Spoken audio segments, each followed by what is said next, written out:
Time for sports, I'm Jim Ferchland. By Garden City standards, 4 years without a county championship seems like an eternity, and that's exactly what we're staring the Trojans in the face. Hilbron stated that private donations have been a success, but he also wants to increase that private philanthropy and ramp up fundraising if the university is willing to take that next step forward and become a little more self-sufficient. As far as the timeline is concerned, these renovations should be completed by May of 2017. The Seawolves lost their first 4 games of the season. And in non-conference play, they went 5-9, but they astonished the American East by going 12-4 in conference play. The annual cardboard and duct tape boat race across Roth Quad Pond will take place this year on April 28th. The theme for this year's tradition has not been announced yet, and as a side note, the Stony Brook School of Journalism will Facebook Live the event. Stony Brook Athletic Director Sean Hilbron announced on November 30th that Coley Palatkowski was relieved of her coaching duties as head coach of the women's volleyball team. It's been an incredible few weeks for Stony Brook's Jamil Warney. First, Warney had a dominating 43-point performance, which led the Seawolves to the NCAA tournament for the first time ever. Now, Warney has been named an Associated Press All-American for the 2nd straight year. And Stony Brook then made it 2 wins in a row on Tuesday when they took down Lehigh 62-57. It was Akwazi Yaboa who led the way with 16 points for the Seawolves, and Woodhouse again iced the game away, going 8 for 8 from the free throw line in the final 3 minutes. One of those other sports, volleyball. State championships today. Smithtown West falls into their first ever state championship match, the Bulls losing to Penfield. But Eastport South Manor has won the Division II state title. We'll have those highlights tonight at 10. And it was pretty much all Stony Brook. Woodhouse again, this time to a wide-open Akwazi Yaboa and trifecta. He led all scorers with 19. And how about one more time? Yaboa. Oh yeah, that's pretty. Seawolves would win easy 76-55 and improve to 12-2 in conference play. Binghamton's Kai Moon with the strip, and Amani Watkins will take and finish the fast break. She was straight up balling in this one with 29 points, one shy of a career high. She went 12-24 shooting. Her career high is 30 versus UMBC. A couple of plays later, Bain Walker drives right and finds Scognamilli, who winds up and buries it from deep. She had a career-high 22 points along with 6 threes. Now we'll get into men's soccer. Stony Brook hosting number 5 Hartford. The Seawolves defeated Hartford already this season, but the Red Hawks had other plans. Here's Mike Berry with a nice cross to the middle for Hartford, and it finds the feet of Jerry Triron. But Stony Brook's Tom McMahon says, not in my net. He makes the tremendous save. Second quarter, Filardi goes deep to Jordan. This one, a 59-yard score. It's 24-7 Colts. So we had a 30-yarder, a 59-yarder, and now how about an 88-yard touchdown to Jeff Terry? The Colts win their first county title, 38-20. Kevin DiCaprio, that 25-yard field goal, what was going through your mind before it was even going to go? Just everything was going through my mind. I knew if our defense got back on the field, we weren't going to let up another point. I was just trying to kick it straight through. So, 7 Malcolm, we're number 8. Yeah. That 42-yard touchdown, that was pretty something special, huh? Yeah, I was always inspired by, my friend Chester. One-handed catches, I was just like, the ball's in the air, it's the back shoulder. I just had to try it. Now, when you were making that catch or in the process of trying to retrieve that ball, were you thinking Odell Beckham? Of course. I was like, oh my gosh.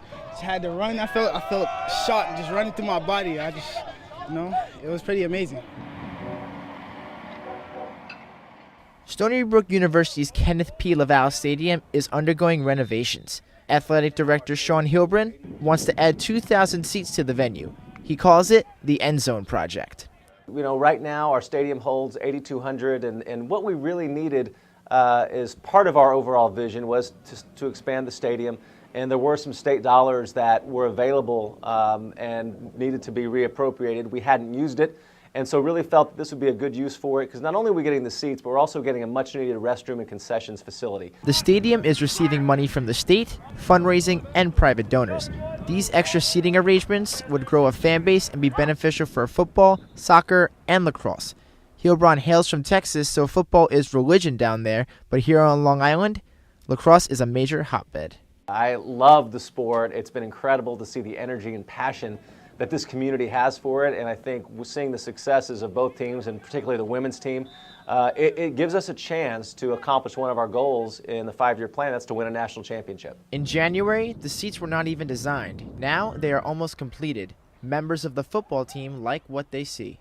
I think hopefully we sell it out, and being an athlete, no matter what sport you play, you want a lot of people at your games, and I think it helps the players play better. It builds a better atmosphere, and hopefully, we'll bring in something like that. It's going to be really something else, especially because the new seating and everything. It's going to be seeing the game from a whole different perspective. Before the 2016-2017 season started for men's basketball, the America East preseason coaches poll had Stony Brook finishing 7th in the conference this season. Well, the Seawolves proved that the poll is just a poll. They are 2nd in the conference ahead of UMBC, UMass Lowell, Binghamton, Albany, and New Hampshire, the schools that were projected to be better than Stony Brook. I think going into this season, I kind of saw this as a rebuilding year for Stony Brook. Obviously losing Jameel Warney, Carson Purifoy, Ray McGrew, and then of course Coach Peichel leaving. I thought, that would leave Stony Brook to sort of kind of start over in a sense. The Seawolves reached a historic milestone last year, winning an America East championship along with going to the NCAA tournament for the first time in school history. This year, they have the same mindset, but with a completely different team, and a new head coach in Jeff Bowles, along with a new leader in Lucas Woodhouse. First of all, the play of Lucas Woodhouse, him being a Player of the Year candidate for the America East was definitely a big plus for Stony Brook. Other guys have stepped up like Roland Niyama, Sturdivant. He's had his games here and there. So I think for the most part, it's been a collective effort from guys. Woodhouse has been the catalyst this year, leading the team in points, assists, and steals. He's already won one America East championship and participated in the NCAA tournament as a junior, but as a senior, he would like to go out with doing it one more time. The expectations are to get back to the tournament and win the conference. We know it's going to be a difficult task, but we're coming together in practice and trying to get better every day. And for me, I just want to lead the team and any way I can on and off the court. Where do you want to go?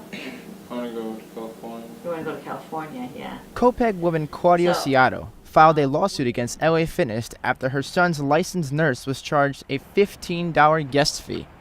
Claudia's son Christopher suffers from severe epilepsy and is required to always have a family member or healthcare worker accompany him during workouts.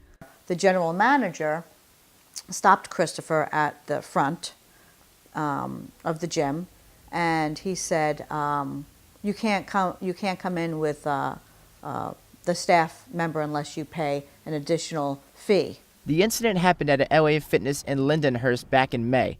Seattle's son was forced to cancel his membership due to the facility's refusal to waive the fee. He was rude. He did hang up on my mother.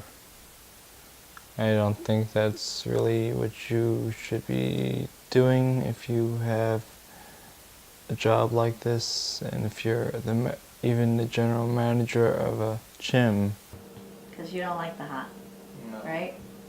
Seattle was outraged with the treatment his son was receiving, so she contacted the state, who contacted LA Fitness's main office in California, and both of them reached an agreement. New York State Attorney General Schneiderman was in favor of Seattle's complaint and reached an agreement with LA Fitness that will grant free access to all the medically disabled in all 29 LA Fitness locations in New York, including this one in Center Reach.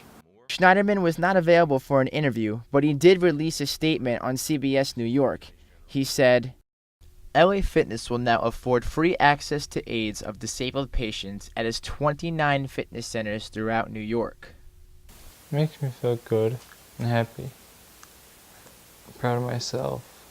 According to a statement released by Schneiderman's office, Seattle's family was also awarded a free 18-month membership and $5,000 in relief.